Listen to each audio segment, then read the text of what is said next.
everyone, welcome to my channel. My name is Mandy and I am a full-time reseller. If you are new around here, today is my what sold video. I put these out every Wednesday and I give you all of my numbers, so that will include the different platform fees, shipping costs, and then I also do an average cost of goods, so that gives you a realistic idea of what you can make reselling. I've been seeing quite a few people saying that sales are pretty slow. I don't know exactly what it is. I will say Poshmark this last week, I had 2 days where I had 0 sales. Like, that normally never happens.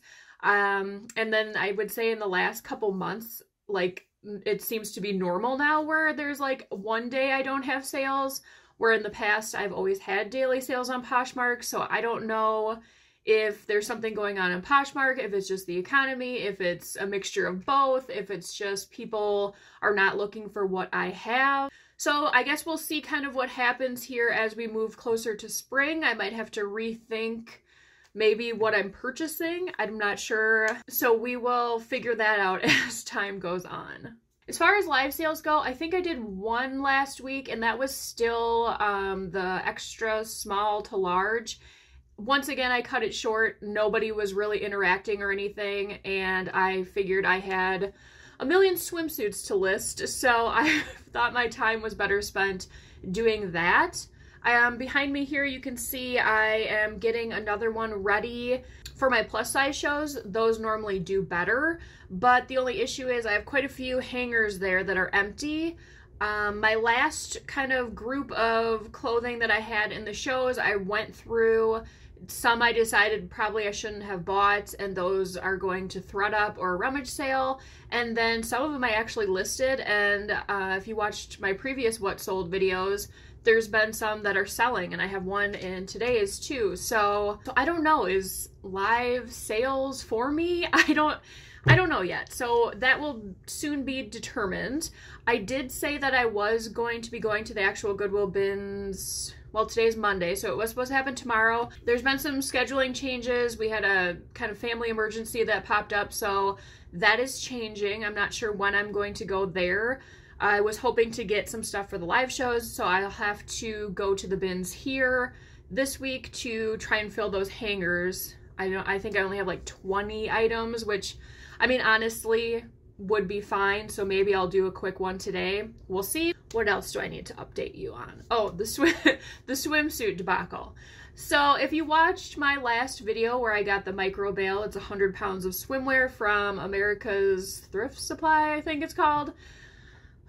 So after I had like a day or two to kind of decompress and relax a little bit from that whole situation, I looked at all the stuff that I was just going to purely donate, and I thought some of the ones that had like the molding that was a little weird, like in the cups for the tops of swimsuits, and some that just maybe had smaller stains. I went through all of that and I thought, you know what, I'm gonna put it in the washing machine and dry them. Like, the worst that's gonna happen, I already think that they're trash, so we'll just see what happens. So I did that. Some of them did come out okay, and those I'm just gonna all send to ThredUp. I'm not gonna sell them because I already have like 140, I think, that I need to do. And I would say I'm probably like a fourth of the way through listing those. So this week I'm hoping to just get that done and over with. Because my thought process was, you know, if I'm giving them to Goodwill, I have 0 chance of making any money. If I can save some of them and put them in a ThredUp box and they take them and sell them, even if I'm only getting, you know, 20 cents to $1, that's better than 0. So we're trying that. I think there's probably at least 100 that I have going to ThredUp. Speaking of ThredUp, I am making a video that I believe should come out on Friday. It's going to take a look at the new Consignment Pro that they're offering. Just a quick little overview. Pretty much what they're saying is you can send in boxes. They will list, I believe, 100% of that as long as they aren't damaged. And then you pay, I believe it's $15 per piece, but then you get all of the money back. that they sold it for.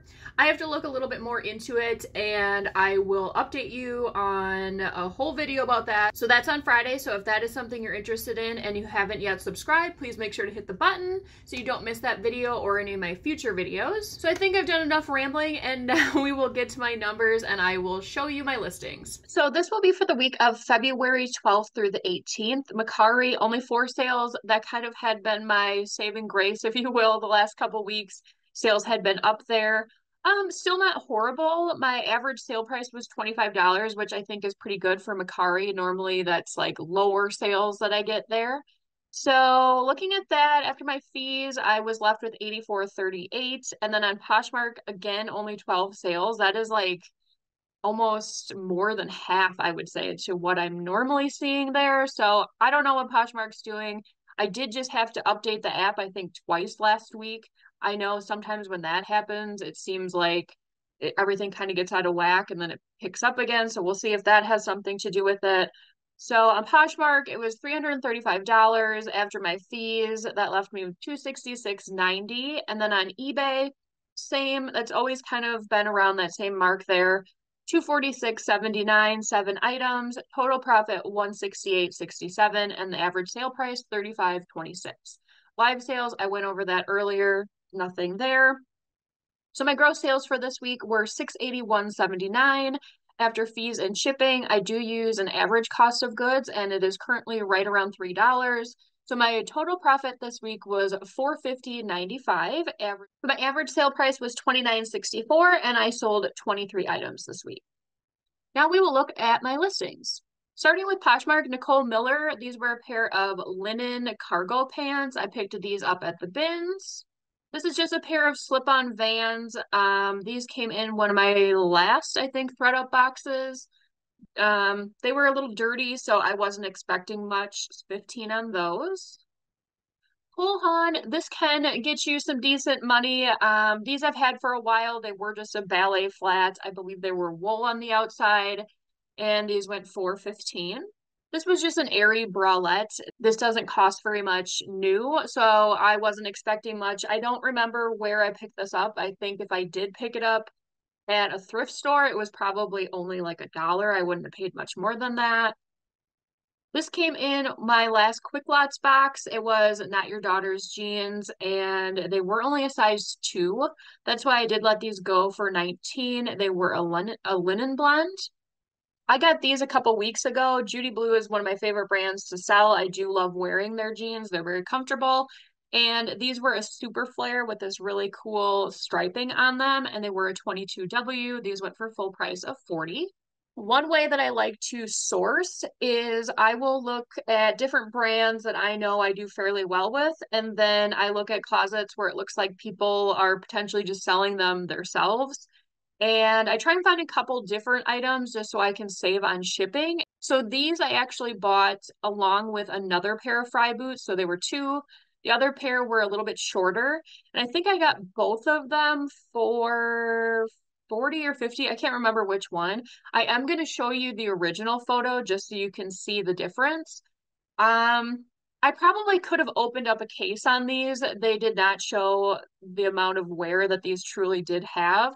If you can see on the bottoms here, I mean, these were pretty worn.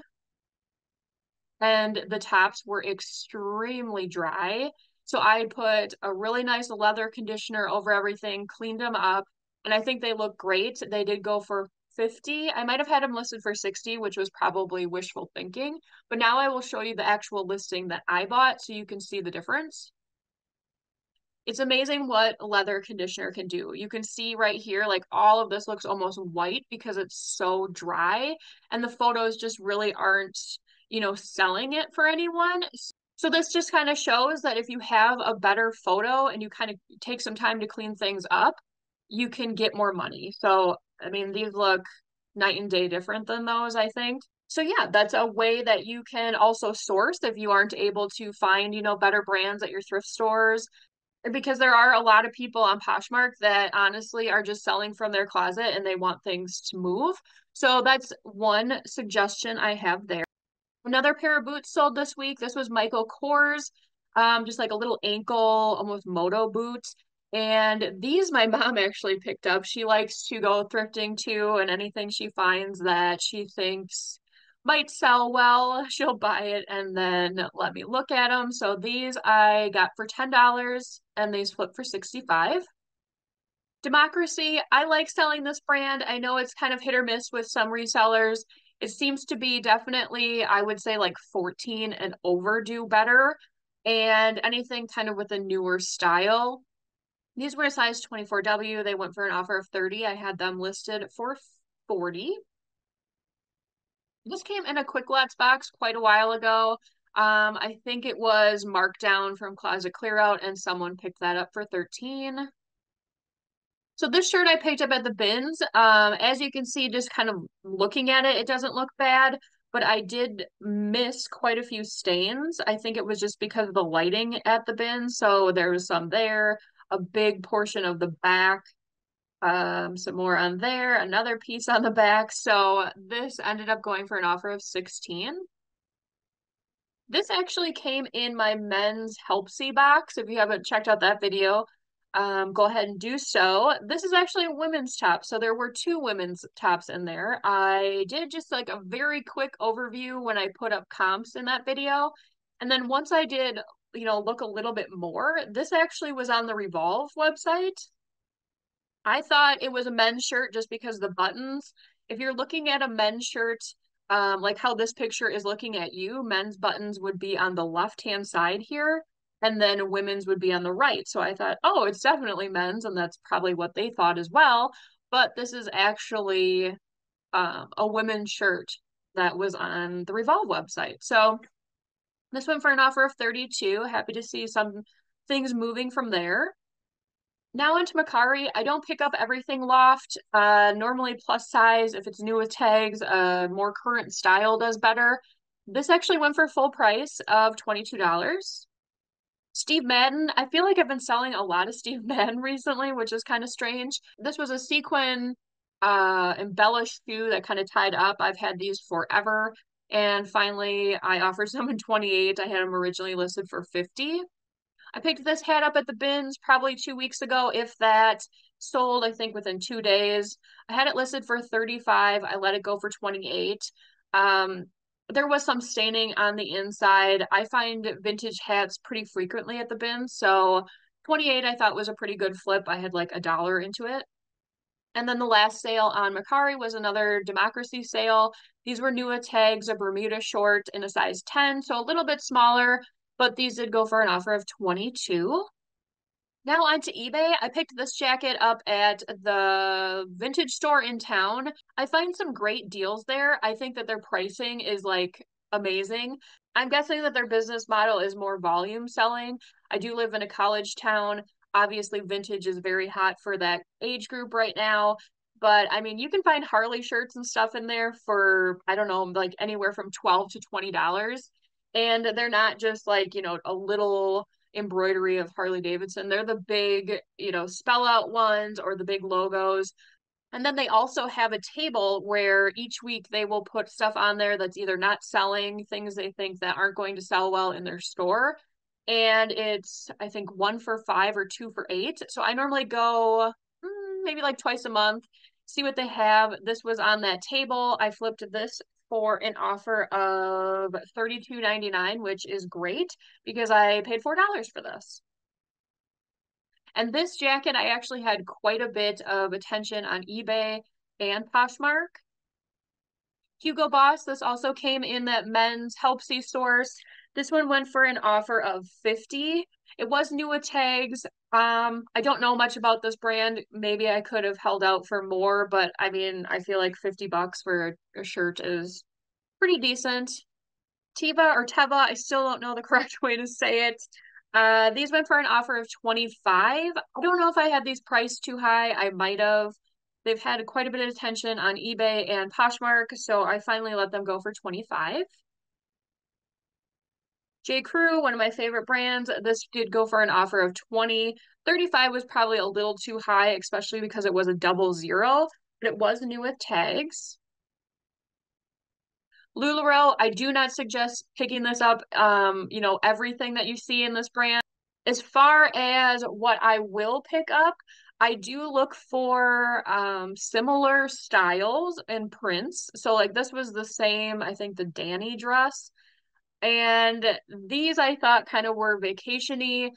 And I normally stick to bigger sizes. These are a large. And then if I can find them pretty cheap, I'm talking like $1 cheap, I will get them and put them in lots. That seems to do better. I don't get the leggings anymore, mainly just the dresses or some of the longer length cardigans do well.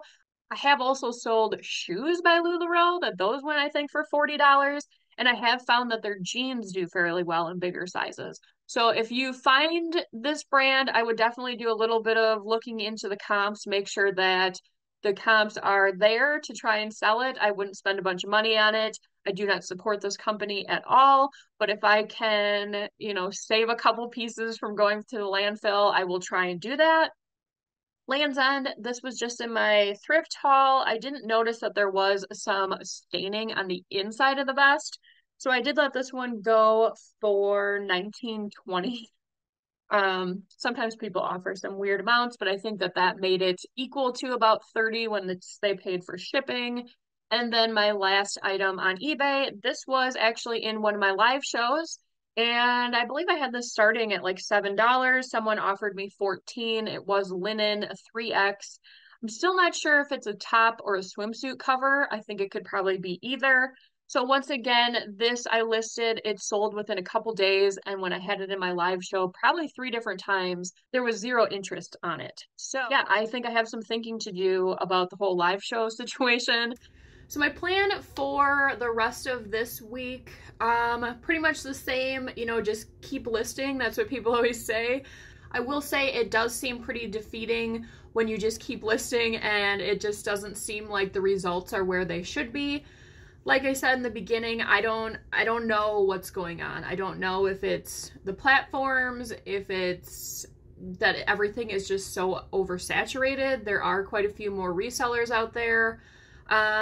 With that, I will say I think that number will go down from what I am seeing in Facebook groups, on Instagram, that a lot of people realize that this is a lot more work than they were anticipating, and it seems like, quite a few posts are, how can I liquidate my inventory? I don't want to do this anymore.